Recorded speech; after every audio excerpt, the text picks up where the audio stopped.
One prediction that I'm going to make, and this is going to happen, I'm telling you, it's just a matter of time, is that so Meta just laid off a bunch of people. And what's going to happen is a bunch of tech companies in the Bay Area are going to say, you know what, we're going to do that too.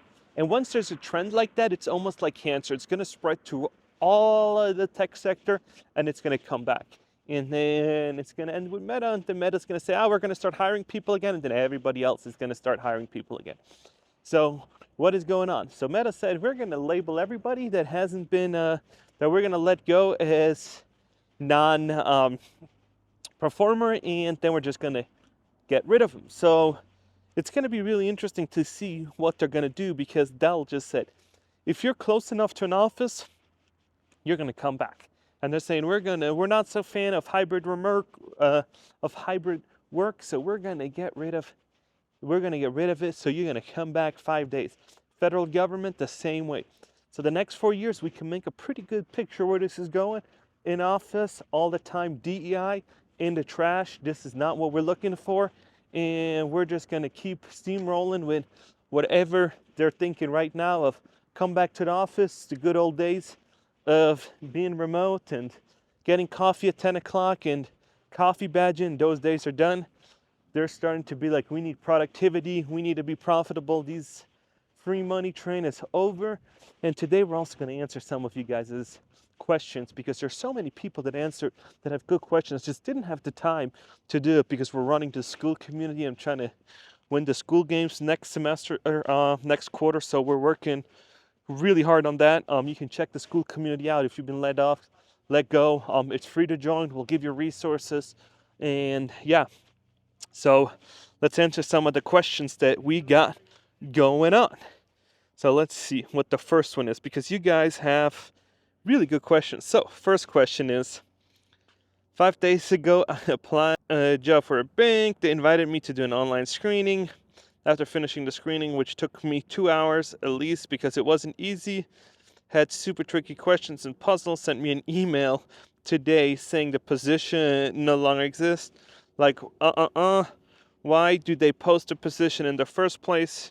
Do they make me move forward? So this is something that happens at the executive level. So if you have open rec on your team and people say, you know what, let's fill this is a good spot, and you had budget and your manager had the budget and they're like, yep, let's hire that.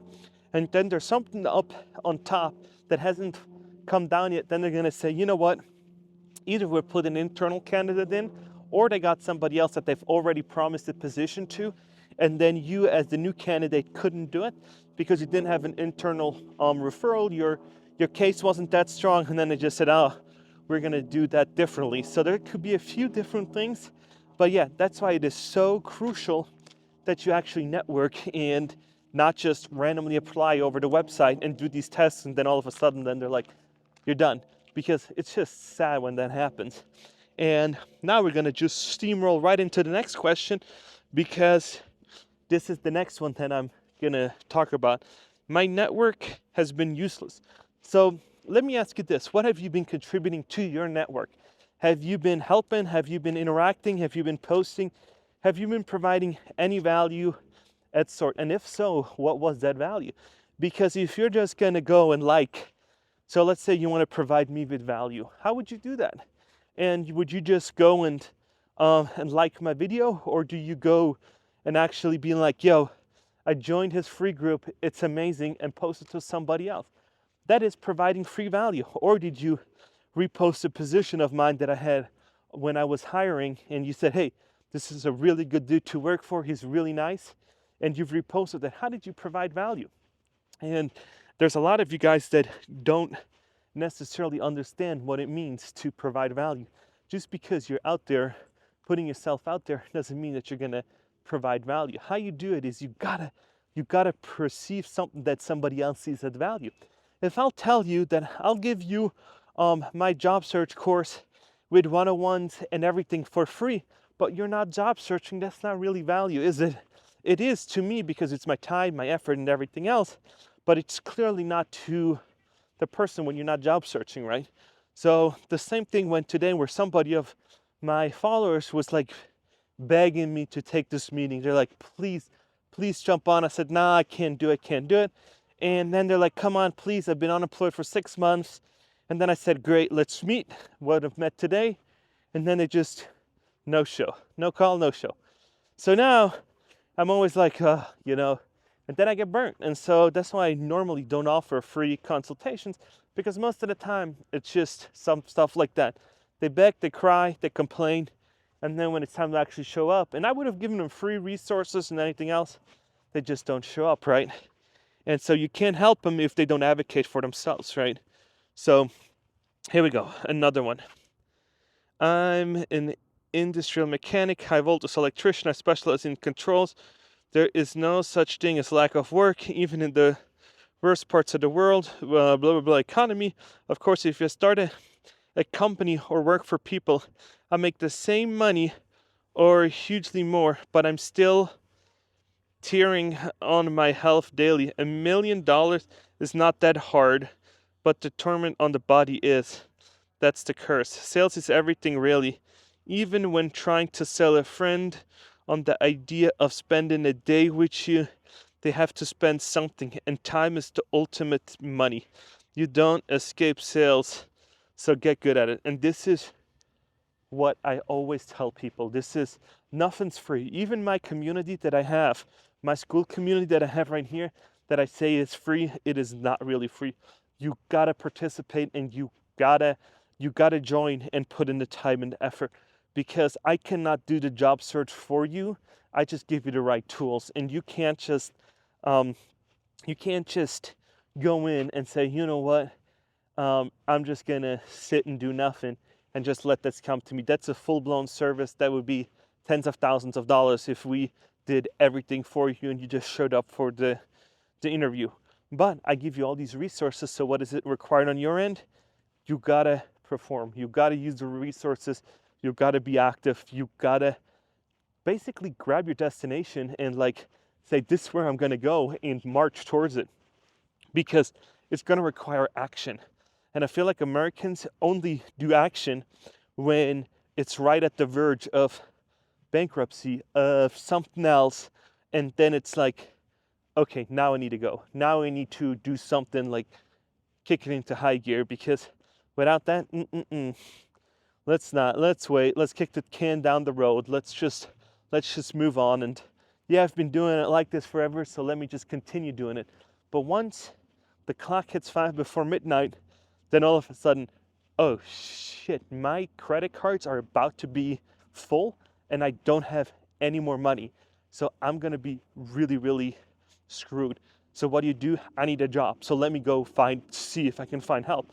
But you had all these months to do it, but it's like 5 before midnight, and now you're like, let me send out 1,000 applications overnight and trying to find it, and just, you're most likely not going to succeed, because now people smell that you're desperate. And when you're desperate, there's just something about it. And there's something about you, and you can feel that in interviews, you can feel the insecurities, you know you need that. So yeah. One other thing though on that comment is, when you're doing sales, and there's some really great salespeople that just narrow the conversation and get you back on track and can do it, and can tell stories so amazingly, it's actually insane. And whenever I'm in sales funnels, I love seeing how other people do it, because you can see now who opens the email, who doesn't, and you can then go and see, hey, this worked, this didn't. And that's why copywriting, AI can't do that for you. That's why you still need these super smart people that can really write like you wouldn't believe. And if you believe that that AI can write books like any author, like any great author, then why hasn't there been AI books, right, that have been written by AI? So you will always need highly, highly good people that have skills, right? Because yeah, that's just how it goes. Let's look at the next one. And this job market is scaring the shit out of me. I got 20 years experience, and it doesn't make any sense.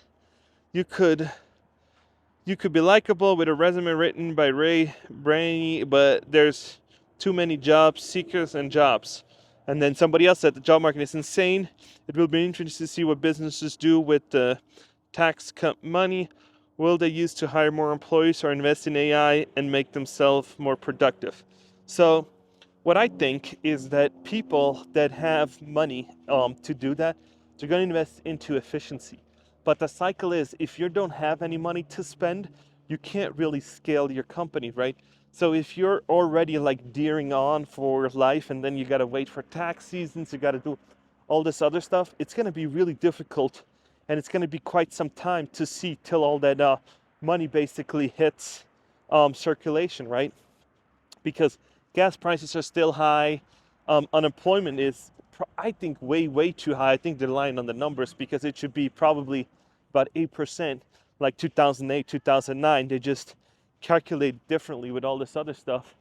So yeah, you gotta be your own captain of your own boat and be your best own advocate, because you gotta do sales. You gotta practice what it means to close during an interview, right? You gotta do you gotta do the right thing. So what you do is basically in an interview, it's all about selling. It's all about the art of persuasion, of basically saying that that you're the missing puzzle piece to their solution, right? If you can do that, you got the job. But there's competition. And now what we've helped a lot of people do is they're so technical that they can easily do the technical stuff, but they have the hardest time articulating their value. And people are like, I don't want to sell myself, I don't want to do all that. And then, well, you're going to be 6 months unemployed. So start getting good at it, start providing value, start doing it. Start actually helping other people that you can say, oh, I did this. And oh, do you want to check out my article on LinkedIn that I've written exactly about that problem? How funny you ask, right? And all of a sudden, the interview kind of becomes fun and game. And you're like, hey, it was nice meeting you. I'd love to connect with you. And yeah, thanks a lot for giving me the opportunity to interview and meet you guys. Because if you're going into it like that and you have the energy, and then they're like, hey, we got to hire this person, because if this person isn't going to um, take the job here, they're going to take it at our competitor. So we got to do the right thing and we got to hire. But it is not many people that can do that, that can portray that, because I've been on calls and you can see the sour face of, they need this opportunity. Tomorrow they're going to become homeless, or they're going to need this opportunity to just survive. And then you can't, and then every question you think through, you're like in a mind game of your own. You're almost like in your own black box where you're like can't get out, and you're like trapped in a dungeon of your own, by your own default, right? So you really gotta think and be like, hey, I gotta start early, I gotta start doing it right, so I'm not unemployed 6 months, so I'm not unemployed for 8 months, so I can start getting opportunities again and do this. And people always blame, oh, it's ageism, it's racism, oh, they didn't like me because of this, or oh, they didn't like me because of that, rather than saying that, hey, I probably wasn't prepared enough. I probably should have made more research. I probably should have looked at who's interviewing, what can I do better, and then go from there. Because they always come, because it's an easy cop-out to say, you know what, they just didn't like me because I'm white, or I'm black, or I'm pink, or I'm this, or because I have an earring, or because I have dreadlocks, or whatever. And most likely it's not like that. I've never been in a call with somebody that I was going to hire, or that anybody else is like, you know, I just don't like their dreadlocks. I just don't like this or that or whatever. It's mostly that it's a cultural not fit, or you weren't prepared as well. Because if you look at, oh, who's interviewing? Oh, Rico is. Oh, he's been in the Swiss military. Oh, I've been in Switzerland. Where you been? And all of a sudden you get conversation going, and you don't have these awkward silence minutes, and you can figure this one out with just one LinkedIn click. That's why I always say, you gotta do your research, you gotta be prepared. And I feel like most of you guys just walk into an interview and be like, so who am I talking to today? And then that's it. So let me know if this makes any sense. Let me know how it's going out there, and if this is just craziness or if you see the same thing. Because I just feel like I've hardly been on interviews where they've actually said, hey, I checked out your LinkedIn, and guess what? When that happens, these other people can see who checked out your LinkedIn. So you can see, oh, the hiring manager and this and that checked out, the applicant took out my take the time to look who they're interviewing with or did something. And it's never a bad time to be over prepared, but it's really bad when you're underprepared. Like that in sales, if you're gonna do anything lately, I'd rather have all the information than just walk in trying to wing it. Because this is how it used to be when I was growing up and I tried to do tests in school and I then, failed the test because I was just gonna wing it.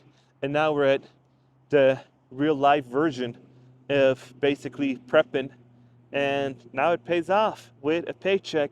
And I told a bunch of my people that I do help find jobs is it is too expensive for you to let these opportunities go by. Every job, every month that you're not employed, on average, costs you about $6,000. And so I hope you're looking at that and being like, it cost me $6,000. Yeah, because a company will pay you $6,000 on average if you're employed there. So you're losing out on $6,000.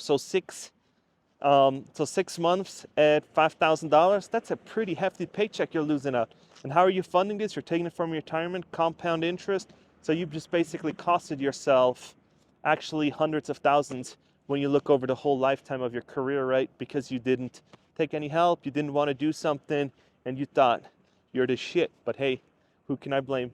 At one point I thought the same thing. Now I know better because I'm a business owner and I've been there. So hopefully you learned this lesson earlier than later in life. Let me know what you think about this. So please, if you haven't, like or subscribe, it doesn't cost you anything, and give it a thumbs up. That would really help out the channel. And if you have any questions and you want me to answer them, drop them in the comments below. I got my trusty car right here. You've been saying, you should upgrade, you should upgrade. Hell no, she's my baby. 10,000 miles, 2019. I love it. So I will see you guys in the next one.